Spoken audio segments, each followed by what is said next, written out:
नमस्कार दोस्तों, मैं देवेंद्र राठौर आज आपके सामने एक बहुत ही महत्वपूर्ण टॉपिक लेकर आया हूँ। पाचन तंत्र।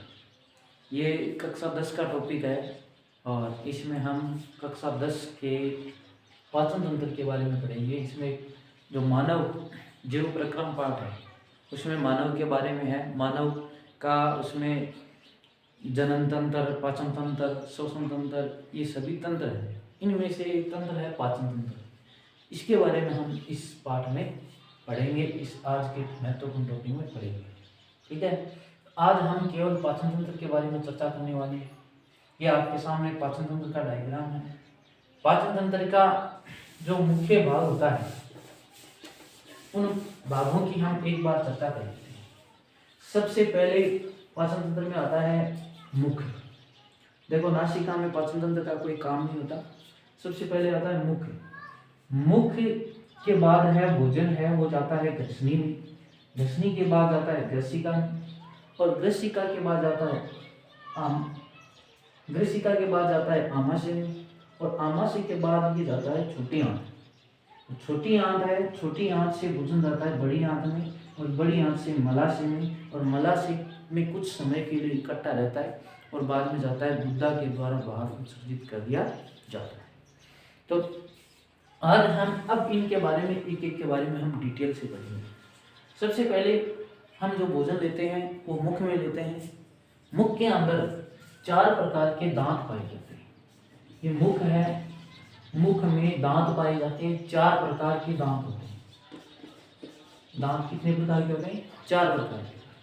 सबसे पहला आता है इसमें क्रंतक, क्रंतक, और 2 नंबर पर आता है रत्नक, और फिर आता है 3 नंबर पर अग्रचौर्णक। इसके बाद 4 नंबर पर आता है चौर्णक। ये 4 प्रकार के मुख के अंदर दांत पाए जाते हैं। सबसे पहले क्रंतक, रत्नक, अग्रचौर्णक और चौर्णक।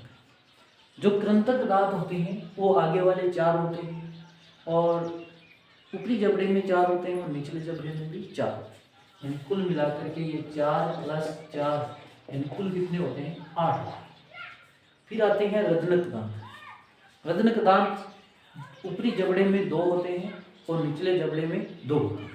तो कुल दांत होते हैं ये 2 और 2 4।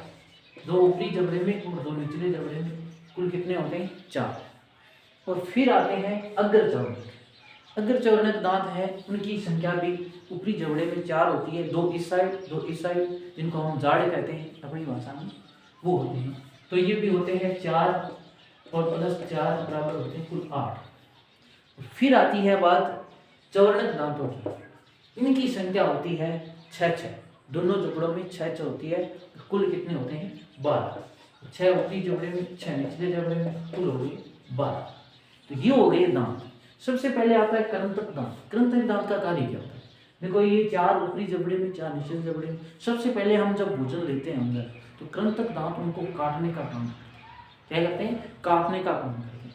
तो क्रंतक दांत है वो भोजन को काटते हैं। उसके बाद जो रत्नक दांत है, ये जो तीखे वाले दांत होते हैं इनको कहते हैं रत्नक। ये भोजन को क्या करते हैं? चीरने फाड़ने का काम करते हैं। यानी जो कठोर पार्ट होता है किसी भोजन का, उसको चीरने फाड़ने का काम करते हैं रत्नक दांत। रत्नक के बाद आता है अग्रचौर्णक। अग्रचौर्णक दांत क्या करते हैं? भोजन को चबाने का काम करते हैं। अग्रचौर्णक और चौर्णक, जिनको हम अपनी भाषा में कहते हैं जाड़, ये भोजन को चबाने का काम करते हैं। तो इन दोनों का कार्य है वो समान होता है, सेम होता है। अग्रचौर्णक और चौर्णक का ये भोजन को चबाने का काम करते हैं। ठीक है, अब इसके बाद भोजन जो मुख में होता है, मुख में एक लार स्रावित होती है। लार ग्रंथि के द्वारा लार स्रावित की जाती है। लार में टाइलिन नाम का एंजाइम पाया जाता है। टाइलिन नाम का एंजाइम पाया जाता है। ये एंजाइम क्या करता है? लार के द्वारा स्रावित होता है और भोजन का पाचन करता है। किसका? स्टार्च का पाचन करता है। स्टार्च का पाचन करता है टाइलिन एंजाइम। ठीक है, और उसके बाद भोजन जाता है ग्रसनी में।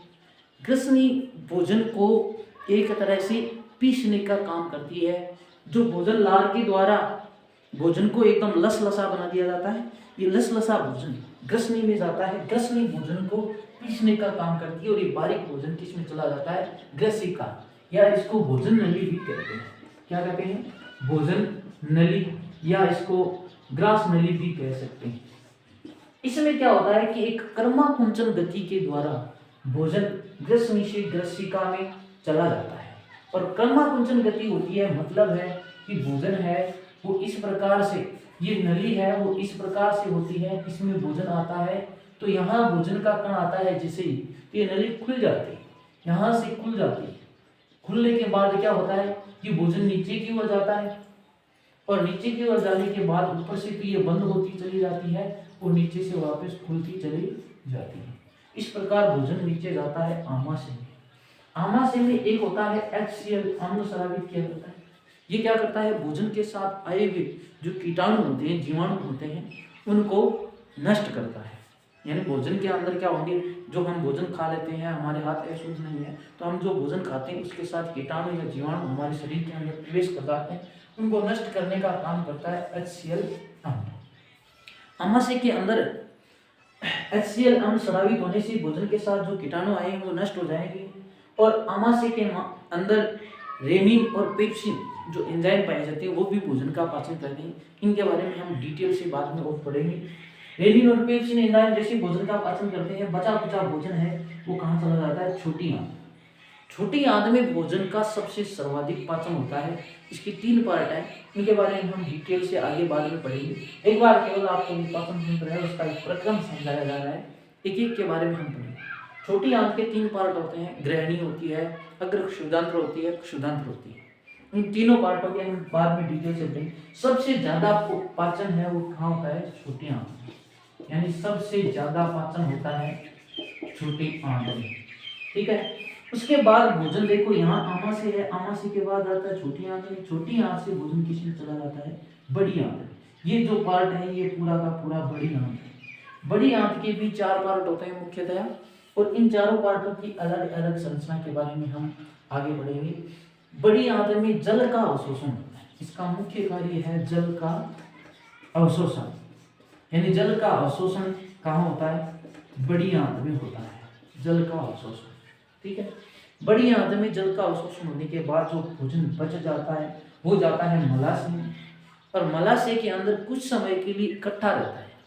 और इकट्ठा रहने के बाद समय समय पर जो अपशिष्ट भोजन बच गया है वो मलाशय के अंदर इकट्ठा रहकर के कुछ समय बाद समय समय पर इसको क्या कर दिया जाता है, उत्सर्जित कर दिया जाता है। ठीक है, तो भोजन मलाशय के बाद किससे, गुदा के द्वारा इसको शरीर से बाहर उत्सर्जित कर दिया जाता है।